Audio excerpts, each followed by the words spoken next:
Hey everyone, Frida Burkaz here, and we're with John Bolenbaugh today. We are at the brickyard. We're covering the oil spill. Yes, ma'am. As you guys all know, we had the oil spill with Enbridge here in Michigan, and it was just a total disaster. My buddy John doing a fantastic job covering the story, bringing the truth to the forefront. And we are today at the brickyard, like I said, and we are covering a lot of information, sharing notes and comparing information with each other. And John, tell us how everything's going right now. Well, I want to thank you for coming out here. It's a 3.5-hour drive, I believe it was for you. Yes. So he's dedicated to help us out. And basically we had about 200 that showed up, and we told them what they needed to hear, that there was a mandatory evacuation that they were never told about. And we found out that one person would get a hotel for a month and a half with a limousine, all of her food paid, and the person next to right next to her wouldn't get a hotel, wouldn't get evacuated, would get sick. Some people had seizures, many kids are sick. It's horrible. And we found out from me going door to door to every house on a 40-mile stretch of river, about 1,400 homes. I got a lot of people that came in and told me their story, and I didn't know about it. Wow. There's a lot of people sick that I didn't know about, and it's very sad when Enbridge doesn't pay for someone's medical bills when they got sick from the spill. But another lady told me today that she got her medical bills paid for, and she lives further away from the river than these other people. I don't know why they picked and choose. It's like whoever made complaints and went to the press, they got helped. If you didn't complain, then you didn't get any help at all.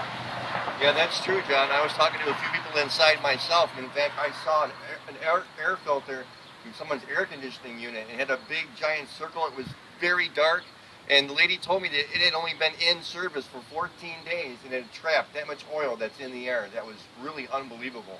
Yeah, Enbridge was given an air purifier, and that was the settlement that they were offering to compensate them for being in this spill and breathing in all these toxic fumes. And a lot of these air purifiers broke after a couple weeks. And like you said, it was filled up with oil, you know, in a 14-day period. So it's horrible. And I don't know what to do about it except for make my YouTube videos and tell the world. I mean, I need your help, and he needs your help. We need to make everything that we do public now to help the world become a better place. Let's just make one point clear. Like John said, you know, I drove 3.5 hours one way to come to the meeting, and this just isn't a Kalamazoo problem. This is the state of Michigan problem.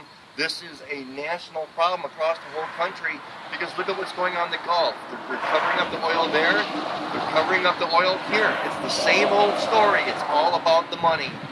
Right now in Washington, D.C., 2,000 people are scheduled in the next 2 weeks to get arrested in front of the White House to prevent the Santar oil pipeline, which is called the Keystone Pipeline, to go all the way down to Miami, through Texas, through the United States. 82% higher chemicals, and it's more hazardous, 82% more than normal toxic oil. So we're talking about some heavy chemicals here, and it killed every single fish in a 40-mile river that we had, every fish. Wow, that's great. Well, John, I'm glad to be your friend, and I'm proud of you. You're doing an amazing job. Let's go look at some oil. All right, thank you.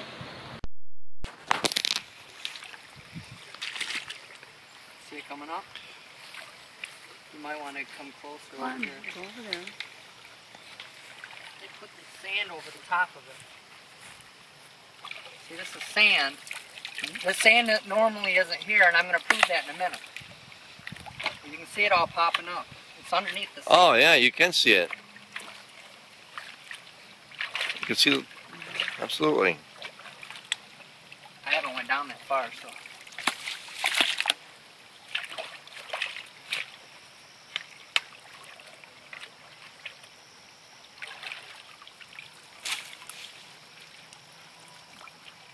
See it all coming up, it just, the flow takes it. Oh yeah, right there. I'm only about 6 inches down. See it over there? Just to show you. Yep. It's actually the 21st, but this is the 16th newspaper of August.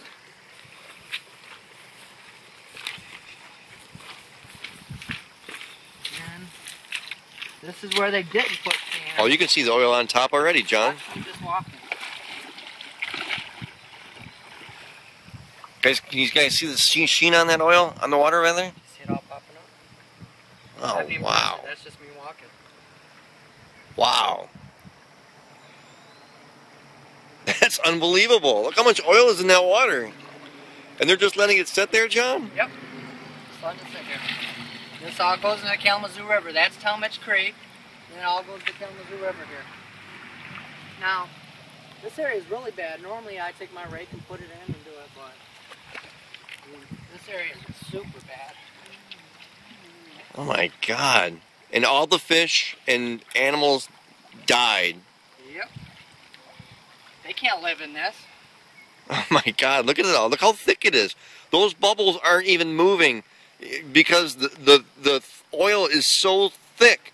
It's like an instant swamp almost. Yep. Look at that.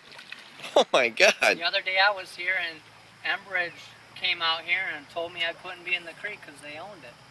I didn't know you could own a creek. No, you can't. I know that, but they try anything they can to get me out of here because they know what I'm doing is right. I'm making them look bad. Unbelievable. Un-freaking believable. Alright, hi Kaz, this is John, of course. We've been hanging out all day. You came down for our meeting and I appreciate you coming. I'm going to take your phone out, if that's alright with you, into this oily water just to show these people that just from me walking will create all this sheen and oil that pops up. Alright? Absolutely. Okay, so I'm going to go slow. I don't want to drop his phone. He's got a really nice one. And just to show you that there is no oil in front of me. Okay? There's no sheen, no oil. But from me walking, you'll see in a second, just from me walking, how bad this is.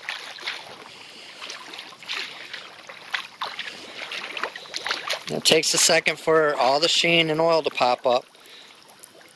That's just from walking. Do you want your kids walking in this?